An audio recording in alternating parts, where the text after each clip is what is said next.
I am very happy to welcome you all for this webinar through this forum. Now, before the start of this webinar, let us bow down our heads for prayer. Dear loving Heavenly Father, thank you for this wonderful day you have given us. Before the start of this webinar, Lord, we are all gathered in your mighty feet for your blessings and guidance. Lord, fill our resource person with your knowledge so that he can use his potentials fully. Lord, bless our participants so that they can make use of this time effectively. Lord, we are also praying for the people who are all working hard for the welfare of this program. In the name of Jesus Christ, we pray. Amen. Yes, now it's my time to welcome you all for this webinar. First, I want to thank our management for giving us an opportunity to conduct this webinar. Next, it's my immense pleasure to welcome our General Manager Development, Dr. Jaykumar Sir, and our Principal Sir, Dr. Vel Murugan. Next, it's my great privilege to welcome the resource person of the day, Ms. D. Kamala Bharati Madam. And about the resource person, she worked in CTS for 4 years and in Bank of New York Technologies for 4 years, and after that for the past 1 year she is working as quality engineer in NTT Chennai. Ma'am, we are very happy to have you as a resource person for this webinar. Last but not the least, you, the participants of this webinar. I welcome you all once again. Now, over to the resource person, Ms. Kamala Bharati Madam. Hi, greeting to all. I'm Kamala Bharati and I have about 9 years of experience in software testing. So in this seminar, I'm just going to brief you some of the concepts in software testing and also the career opportunities you have as a software test engineer. Let's move to the introduction part and see what is testing. Before going to the software testing concepts, let's say you are going to market to buy a pen. So what you do first? We start writing with the pen and check whether it's comfortable for you to use, whether it is not having much weight and burdening you, and you check whether the ink is flowing in a proper way. So these are the requirements you have in mind to buy the product. So you are fine with your requirement is met, you have tested it, and then you buy a product. So in the same way, let's say we have a software application that is already developed and available in the market. You just see whether it is meeting the requirement of the customer. For example, you have an Amazon application. It is nothing but a software application. What you do there, you go, you search for a specific brand, then you filter it and look for some discount, and then you buy it. So these are the requirements we have.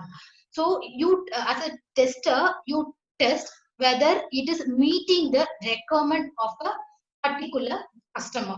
This is what we do in testing. So let's say why we go for testing there. The first thing is customer satisfaction. So once your customer is satisfied, he will be giving you more business and you will be able to earn more money. For example, you say you are trying to filter a particular web page in Amazon from prices low to high, and you are not able to do that, and it is not working at all.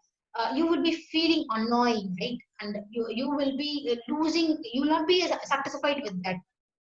So you will be losing a customer. So before some product is coming to the software application is launched to the market, we test it and ensure it will meet the customer requirement and they are satisfied with the service. And second thing is security, whether your software application is secure.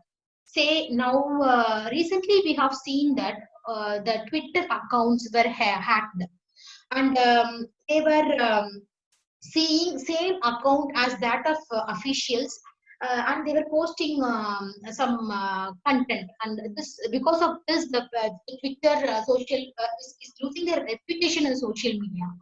So now they have a biggest question whether they have a secured application. So for this also we go for testing it beforehand, before it is going to the market, whether your application is having any security threat, and it is can be easily hacked by a hacker outside. The third thing is like cost effectiveness. So say you might have known of the proverb, a stitch in time saves nine. For example, now you buy a pen and you find that the refill itself is missing in that. So they have invested some amount in manufacturing in it, and from there they have taken it to the wholesale shop, and from there it comes to a retail shop. You invest some time and money and go and you're buying it. So it all goes of waste because of this simple defect in the product. So, say this has been detected in the early phase of the testing. For example, they have a sensor installed for what all the pens that is moving up outside, and they're checking whether it contains the refill or not. So they would have saved some money, right? At the early stage itself, they would have sold a pen at that point. And the fourth thing is the product quality. Once you are okay with the quality, once you say like you meet the quality, then people will be interested in buying your products. For example, you order your food through Swiggy at 1 o'clock when you're so hungry, and you say because of some network delay, the order was placed 1 hour later, and they are delivering it to you at 3 o'clock, and you're totally messed. The things were messed up, and you are irritated because they have not met the quality. So we do all the testing and ensure your product is secure, and it is that you will be finding you are able to find the defect at the early phase, so the customer is satisfied because of the product quality. So this is why we go for testing. Before getting into testing concepts, no, let's see what is a software development life cycle. Say you develop a software for a particular person. Say you have a textile company and you are going to create a website to sell your product. So now what are the steps involved for you to create that particular web page? What are the tasks you do? What are the different tasks you do from the scratch till the end is called as the software development life cycle. Initially, you will be having a requirement analysis phase. So now you go to a particular person, and software company, they have a sales guy along with the BA. They will be interacting with you and get to know your requirements, like how many users are there, what are the brands you're going to sell, do you have your own design in mind, or how it want to look for you, do you have any peak hours or discounts where you have a lot of people coming in. So all these things they decide, and they will be asking the requirements from the client, or you are going to start a textile company. After that is the designing phase. What is designing? So you have a mock-up page, like a duplicate dummy page in your mind, how it should look like. So based on that, you will give like, okay, the search button should come here and the brand should be at the left. So all these things you give to the person, and they will be having a design for that. And the third thing is like the development. So the developers will be thinking like, what is the back end things that has to be done, and what is the front end UI and UX design, how it should look like, and what is the database we are going to use. So all these things and how we are going to develop it will be coming under the development phase. And the fourth is the testing phase. Here is the place where a tester plays a role, and this the testing phase will be explained to you in a very brief manner later. Okay, after testing the particular application and you ensure that it's fit for use, it will be moved to the production, that is a live market, right? And after that, you will be having maintenance. So after this, we have several software development life cycle models. See, let's see what is a model. For example, the requirement for you is to get a cake. Say you want to make a square cake. What you do? We will be taking a square shape mold, and then you will bake your cake. So you'll get it in a square shape. And say you have want a round cake. Now you have a round mold, and you will be getting a round cake. So based upon the requirements, your requirement, what you are going to develop, we have several models in the market that will help you to achieve your project. So what are the models in this? It is the waterfall model, spiral model, V model, agile model, and prototype model. So I'm just going to explain you only two things. One will be the waterfall model, and other will be the agile model. So let's say what is a waterfall model? So when in 2009 I entered market, this traditional method of software development was used. This will be having a long cycle. Say, let's assume that instead of having a software application, let's say this waterfall model is used for constructing a house. So let's see what will happen when we use a waterfall model for software development lifecycle. So initially, you will be having a requirement phase. Say you are going to build a house now. So they will be discussing with you where you are going to build it, how you are going to build it, and what is your budget. So all these things they will analyze. And what tile you are going to use, where you are going to get water, what type of sand you need, what type of cement you are going to use. So how many rooms you need. So all the requirements will be captured, and they will be coming up with two documents. One is the business requirement specification, okay, and other thing is the software requirement specification. So with that as a input, they'll be going to the design phase. Say design phase is nothing but you have a floor plan, right? You have a like a blueprint for your house, like how it should look like. So this is the design, how it is going to look up. So this will be happening in the design phase.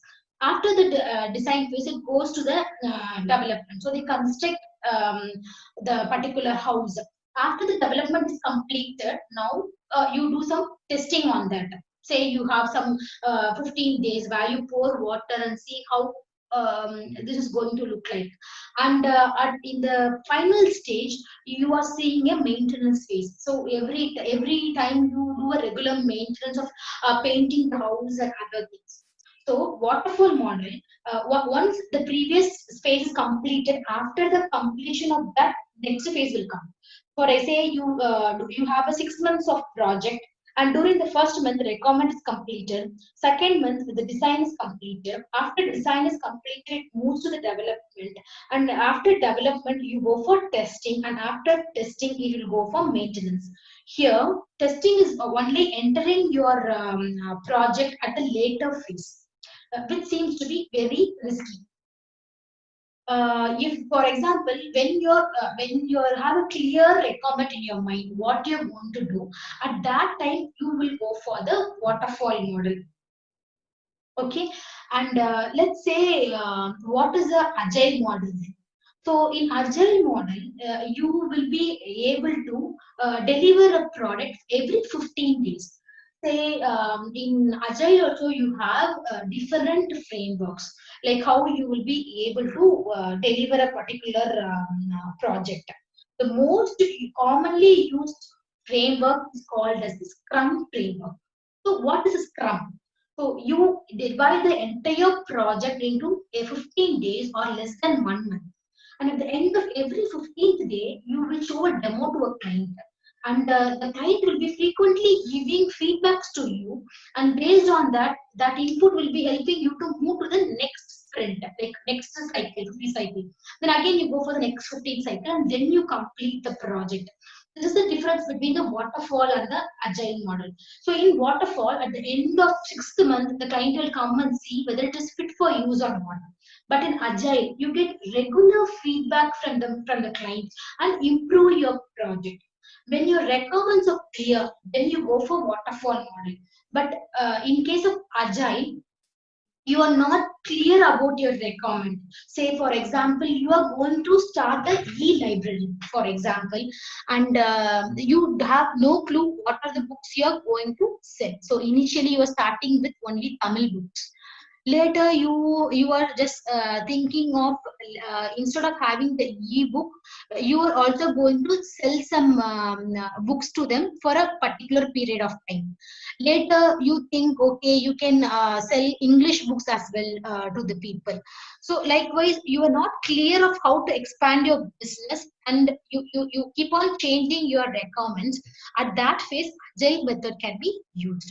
So you have to decide which model to choose or which method to choose for your project. And you can, from this picture, you will be able to see how different the waterfall and agile model is. So instead of pulling the entire project for 6 months and being clueless whether that is meeting the requirement of the client or not, you can go for agile, where the entire project is divided into 15 days or 1 month duration, and you get the feedback from the client and then you complete it. And in the latest market, today's market, more about 50 to 60% of the clients are going for agile process, and waterfall model is slowly fading away, which can be used in maybe civil or mechanical or other. It is suitable for those fields, and for software, people are coming up with this agile process nowadays. This is just a funny clip of how the requirement is coming from the customer, and where all the miscommunication is. You can see at your right side corner down what actually the customer needs, and in the front you see how they have explained it and how the project leader has misunderstood it, and you can see how the design or mock-up piece the engineer has created, and how the programmer has written it. So this is a funny thing of the customer was not able to explain you very clearly on the requirement, and you also did not ask them much questions. And what you literally did, you end up with a complete mess of the project. Then let's see, we have a separate testing phase, right, in software development life cycle. In this testing phase, what we do, so that will be called as the software testing life cycle. So what is a software testing life cycle?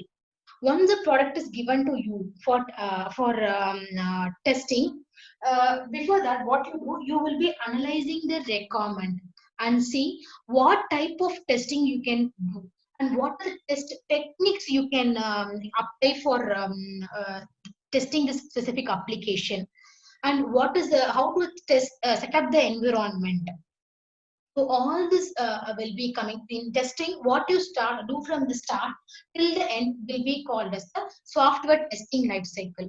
I will also brief you on this at a later part. For example, once the requirement is completed and it is developed, say you have a Flipkart website. So before the Flipkart website is coming to the market, you will be having a dummy website page in the development environment. What is a development environment? This is nothing, but it is a dummy website page. It will be similar to that that's available in the live market. So in that, developers will do continuous development, push their codes and test whether it is working or not. They fix their bugs. After that, it will move to the testing phase. In testing also, we have a dummy environment. It also will be having a similar setup as that of the production, more or less like a production. And we do testing, and once we create some defects, that will be fixed by the developer. And after it is completely tested, it will be moving to the user acceptance phase, where the user will test it, and after that it will be coming to the market. So this is how end-to-end application works. say you are practicing cricket, you will not straight away go to Chepak Stadium and start playing, right? Initially, you have a roadside. You will play with your friends on the roadside. After that, you go for a ground, and then you go for a place in your district, and then you go for the stadium. So imagine the development environment as a roadside where you have created the website and you are trying to fix all the defects. Now you are playing in a ground in your school, like it's a test environment where you again tested. Then you think of a stadium where you play and see. So that can be considered as a user environment, like yeah, a real-time user will come and test your application. And finally, you play at the stadium. That is similar to you are having your project in the market. So this is how you can relate it. So after you analyze the requirements in the testing, you have a test planning phase. So what you have in a test plan, you will have the objective of the project, what you are going to do in the project. Let's say what the future you are going to be to test it, and what you're not going to test it will be there. So what testing approach, what testing you are going to do? Are you going to do functional testing, or it is non-functional testing, or in non-functional testing its performance or other type of testing? So this is you will be deciding here. And what is the test environment? Maybe the URL of the application where you do testing will be there.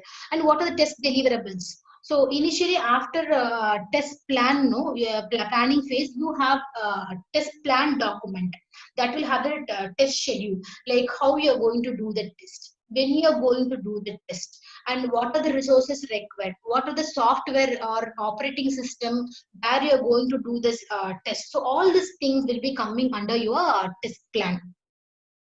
And what is the entry and exit criteria in the sense? Before going to the test plan phase, you will have the requirement that is analyzed, and you have a business requirement specification document and software requirement specification document. So what will be the output or exit criteria for the test plan in the sense? You will be having a test plan document, and after that you create the test case. So I will tell you what test case is. So with that, you will be testing the entire application, and you have a separate environment for you. You can imagine you have a school ground where you can play, like the same way here you do all your testing.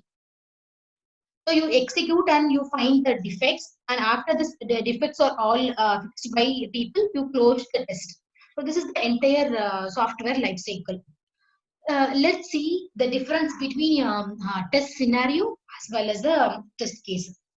For example, I'm just going to show you a document of test case. So what a test case will contain? It will contain the precondition. Like, do you have any precondition? For example, you have a particular website where you can log in as an administrator as well as an individual person. For example, you have your college website where you can log in as a student, and other person can log in as an teacher. Like, so in the same way, as a lecturer will have a different login, and the IT admin will have a different login. So this is mentioned as a precondition here. And what are the test steps here? So how we are going to, what you are going to do will be there in the test steps. For example, you log in to a particular application, then you navigate to a certain page and do some action. So these are the how you perform testing will be the test steps, as well as you have the expected result and the actual result. So this is called as a test case. And test scenario in the sense, let's say you are going to transfer money from one person to another. This is the scenario. And first you initially log in. That will be one test case. After login, you go to accounts and add a beneficiary in that. So that is second test case. And third will be you are transferring the money.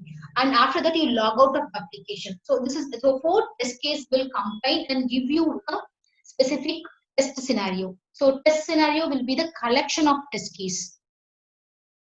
And we also have several testing techniques.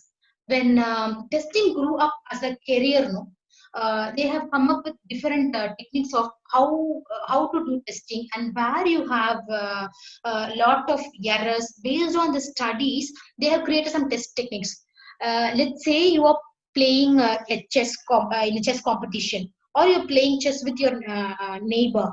What you can observe, like some people have a strategy. They already know if you are making to do a specific move, how you can win the match. So they will know some strategy or technique. The same way, we have two testing techniques. One is the white box testing technique, and another one is the black box testing technique. Let's say, what is a white box testing? Imagine you have a lock and a key, and that lock is transparent. So you will be knowing how, when you insert a key and move it clockwise, you can able to see how that it is implemented, what are the levers that are inside, how it works. So you will be able to see all those things. In the same way, in a web application, you will be able to see the internal structure, design, and source code. And usually, like white box testing will be done by developers. So let's say whether all the path is covered, or all the statements that is in the code is covered, and all the loops, decision coverage are all there. So these will be tested in white box testing. I'm not going to brief you on this, because what QA people do is the black box testing.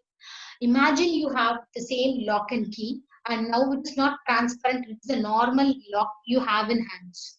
So now you will not be able to see. Once you turn it clockwise, it opens, anti-clockwise, it closes. But you don't know how it works, or how it is implemented inside, what material it is made. So you will not know the logic. As a user, you just give this input, and you get the output, and the system remains as a black box. So under black box techniques, we have several other techniques, which is called as, let's say you have positive and negative testing. The same lock and key. You are going to use a key and open it clockwise, or open, and anti-clockwise is lock. So this is the positive testing. This is what the particular lock and key is intended to do. And in the same way, what is a negative testing? So you just try to break that specific lock with a stone. So it should be strong, right? Yeah, it should at least be stable, and it should be rigid. Say you are trying to open it with the hairpin, so at that time it should not open. So this is a negative testing you're doing with the lock and key. So the same thing you will be testing for the software applications as well. And the second one is the boundary value analysis. Over the time, experts have found that at the boundary, you have lot of defects. Say, for example, we are allowed to vote at the age of 18 and above. So the boundary is 18. Okay. And the next boundary is 0. So 0 to 18 is one boundary, and 90 to 100 is another boundary. So like 19 is one boundary, 100 is one boundary, 18 is one boundary, and 0. So when you test with that condition, that time it will be the functionality will not be working, and you will be able to see more defects in the boundary. And next is the equivalence partitioning. Equivalence partitioning, in the sense, say you drop a crystal, okay, from a particular apartment. It is having 100 floors, and you want to know from which floor, when you drop, the crystal breaks. For that, what you do, you just divide the entire group into equal slots. For example, you divide it from 0 to 50 and 51 to 100. So from that, you pick up specific data and test whether the crystal is breaking or not. For example, say you are picking a 40, and then you are dropping it from 40th floor, and here you are dropping it from 70th floor. So at 70th floor it is breaking, and 40th floor it is not breaking. So you now what you do, between 40 to 70, you divide it each as 10 10. and then from there you pick a slot and you drop it and see. So this is how you divide the test input into several equal groups, and then you test it. That is called as the equivalence partitioning method. And the next one is the state transition testing. So what is a state transition? You have a pictorial representation of what you want to do, and then you test. For example, you're going to an ATM machine, and you are in the first try you are giving the correct pin, then it should give you access. And second time you are and the first time you are giving an incorrect pin, then you are going for a second try. And if it is a correct pin, then again you are granted access. And if it is an incorrect pin, you are allowed to try for the third time, and if it's a correct pin, it gives you access, and if it is incorrect, your account will be blocked. So with this pictorial representation, you can test an ATM machine. And the next one is the decision table. So what is a decision table? So I have explained you the login page of any application. For example, what is the condition? In the sense, you can give the username and password that can be true or false, and output should show error, or it will be allowing you to enter into the application. Coming to rule 1, the username is also false and password is also false, and now you see an error. And rule 2, username is correct and password is false, and now you see an error. And the same in the opposite way, like username is false and password is true, you see an error. And in case of the rule 4, both are true, and it's allowing you to enter into this particular web page. So this is how you do testing based on decision table. And again, you have another technique called as the use case testing. In use case, what you have a actor or user, and another time you have a system.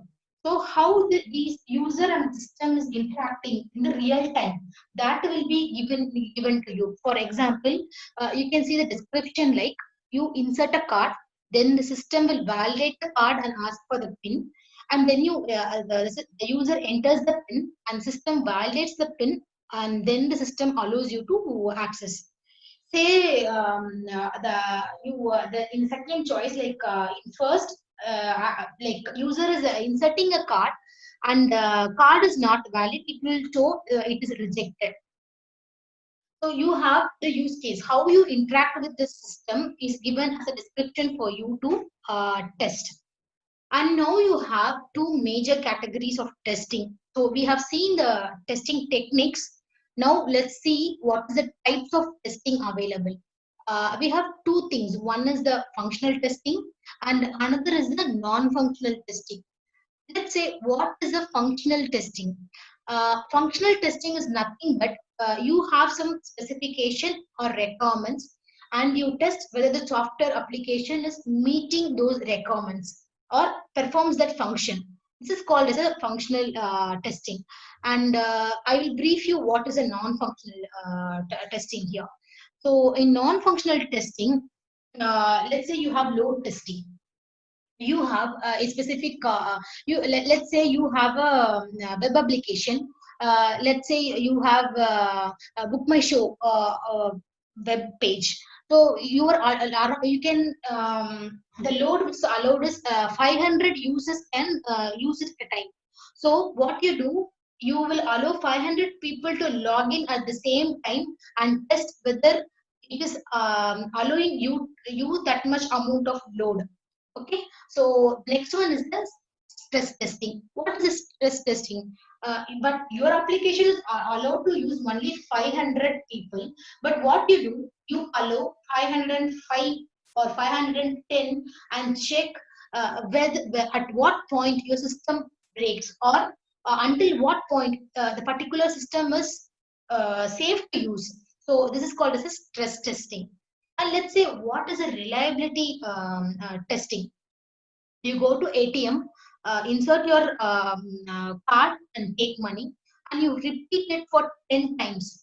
And let's say it is working fine till the 10th time. So at the 11th time, it is not allowing you to do it, and it is getting timed out.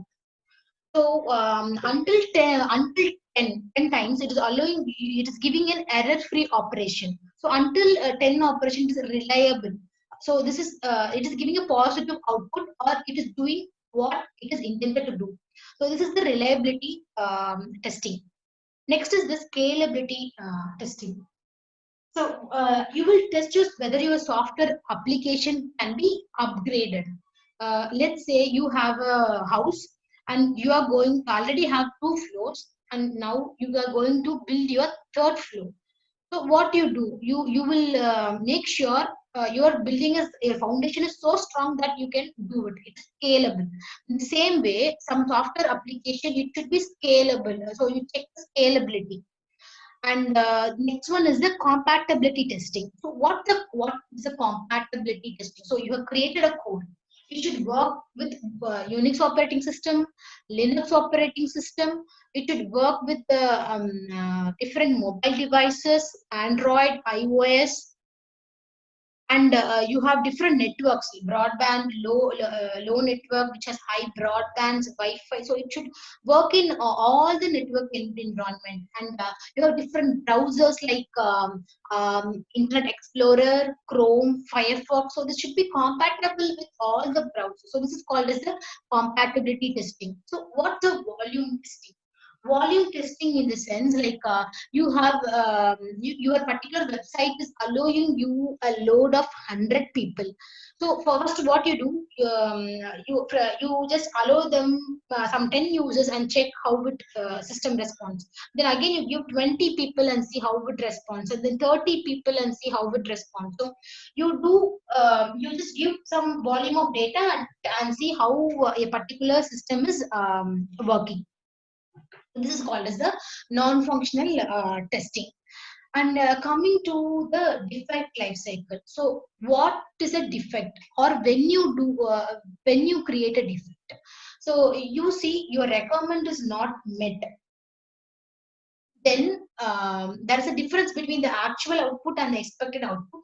Then you create a defect. So you have a lot of defect management tools in the market, like ALM or QC, as well as you have Jira, Zapier, Redmine. So you have lot of tools. So we use to track the user requirements and create the defects in this defect management tools. So initially, as a tester, you have found the bug. So initially, it will have a status as new. After it is created, what test lead will review it, and if it is valid, the person will be mark it as open. After it is open, the development lead or the particular developer will be reviewing it, and then it will go to a assigned state. Say they have to fix that particular issue. So after it is assigned, they will take some time to fix it. After it is fixed, the particular piece of code will be moved to the test environment, and what they do, the testers will retest it and see if they find it is open. What they will do, they will reopen the defect. Okay. Or else you test it and you close it. Sometimes once it is assigned, they will be giving you proper justification why that the defect is not valid and they reject it. What it effort in the sense, this will not be, for example, if you have some 15 days duration and this project is going to be released, they will postpone it to the next cycle. So in the next cycle, they will be fixing this issue. At that time, they will be marking it as a deferred thing. Then finally, like I'm just going to give you a small demo of what we do. Okay, so let's say I'm working for a company where they will be like shipping packages. Like it's a shipment company. You can imagine a professional courier who will be giving the package, getting the package from one location and delivering it to another location. How it works, I'll just give you a glimpse. The user will create a package, or he wants to deliver a courier. He has it with him. He creates a request in his mobile. So that will be administrated by a admin. in a website. So they will be opening the web application and assign the particular package to a operation guy. The operation guy or the courier man will see he has a separate app through which he has seen the order, and he'll go to the particular place and get it and come. Okay.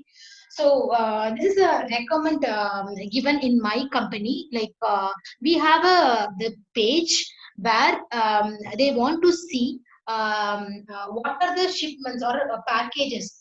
In last 7 days, what are the packages uh, they have taken and they have delivered. So this details they want to see.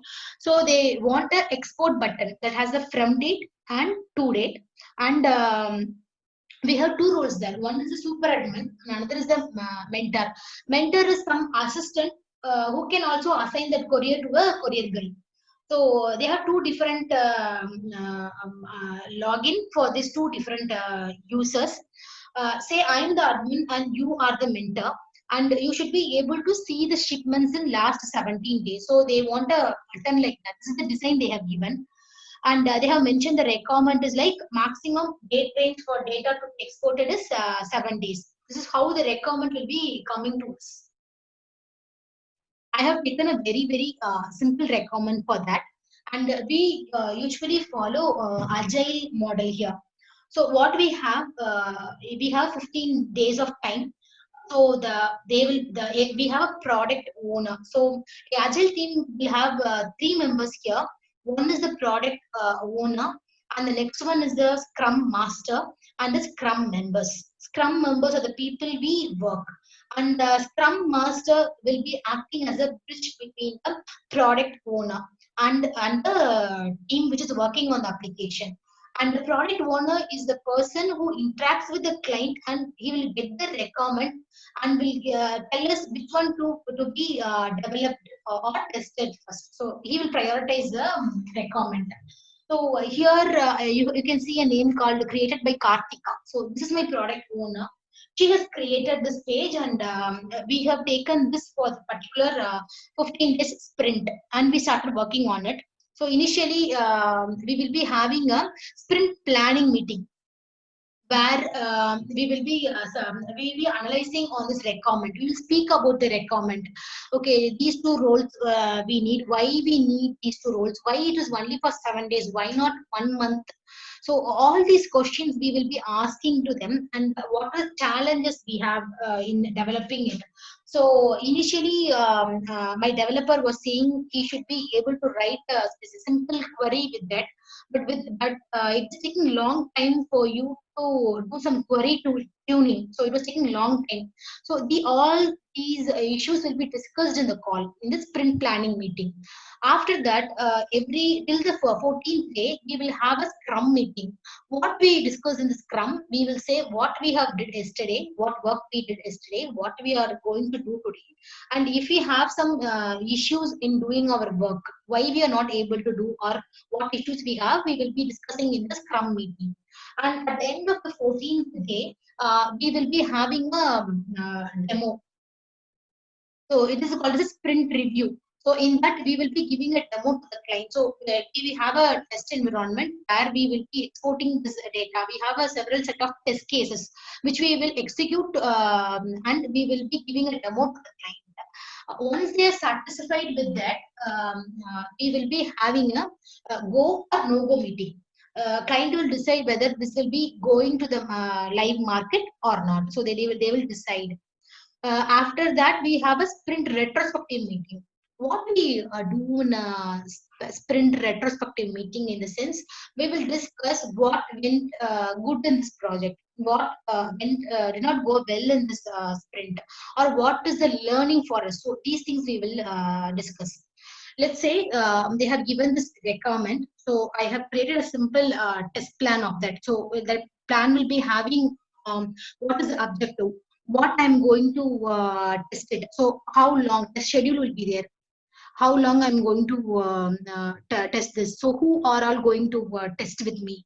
So all these things, what is the risk involved in this, what is the risk? Sometimes in the real time, when you export for 7 days, you have about 50,000 shipments that were delivered. So it is for complete Indonesia. So it will be more. So sometimes it may end up in crashing the environment.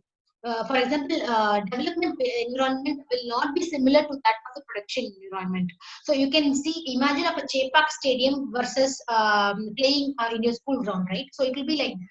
So the load, so you will say what is the risk involved and how we can limit the testing, or how, what is the scope for testing. So these all will be coming in the test plan. After that, we have created the test case. You can see like it has a test case ID, and test case, what is that? Verify whether user is able to view the export data shipment in the page. So who is going to log in? The mentor is going to log in. So I'm giving that as a precondition. So what I'm going to do, I'm going to log in the application, navigate to this shipment, all shipments, and then verify whether it has an export data shipment. So what is the expected result will be that, and what is the actual result, and status is whether the particular test is passed or failed. And if it is failed, you will create a defect in your Jira or other defect management tool. And if you have any comments, like we will be adding it for the better, so that people can review it in a better way. So I will open my web application, and I start testing. So I have removed the URL. So this is how my application will look. So in that, they will be we have included as a separate export option from where you can export it. So I will write this test cases that will be reviewed by my by the test leads, and after that we run it in the test environment. So we have a test environment where we run it. So here in this software testing life cycle, I have mentioned. So we have analysis. After that, I have come up with a test plan. I have created the test design. The test cases were designed, and I execute it in the test environment. After executing it, I find the defects, and then finally it goes for closure. This is how the entire software testing life cycle is all about. Coming to the careers in the software testing, what are the options you have? You can be a manual tester, but slowly this fading away. People are concentrating on automation testing. In automation, you have good tools like Selenium. Selenium, you have with Python. Selenium with Java. You have API testing that is coming up as a separate career role, API testing, and you have mobile testing, and recent days you can see robotic process automation. Like it is completely coming under robotic domain. So these are the careers opportunities you have as a tester, and you also have ETL testing. So you can choose your career between these. Hope to got some idea about software testing, and all the best for each and every one of you. Thank you. Thank you, madam, for your informative speech. Now, it's my time to deliver the vote of thanks. First of all, I want to thank our Lord God Almighty for helping us to conduct this program in a well manner. Next, I want to thank our management, our chairman, and our managing director for giving us an opportunity to conduct this webinar. Next, I want to thank our resource person, Madam Kamala Bharati, for spending his valuable time and sharing his resources with us. Next, I want to thank our HOD Madam and all our colleagues for your encouragement. Next, I want to thank the coordinators, Professor Mukesh and Professor Valarmadi Madam, for coordinating this program. Finally, I want to thank you, the participants of this program. Without you, there is no success of this program. Thank you all. Thank you once again.